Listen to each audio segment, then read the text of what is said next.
এই দেখো ভোলু শুয়ে আছে, ওর শরীরটা খারাপ।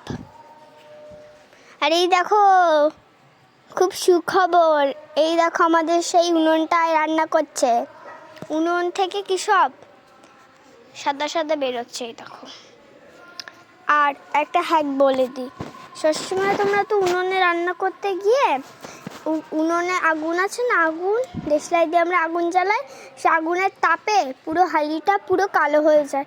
আর কষ্ট করে পুরো হাতে ছাল উঠিয়ে ধুতে হয়।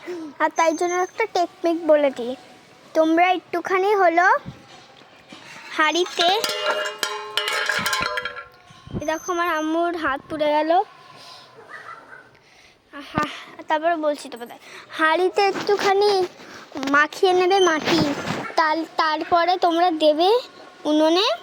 আগুনের তাপ লাগলেও কিছু হবে না, যেই হয়ে যাবে নামানো, সেই ধরে যখন তোমরা নামাবে কিছু একটা দিয়ে, তারপর আর কিছু হবে না। তো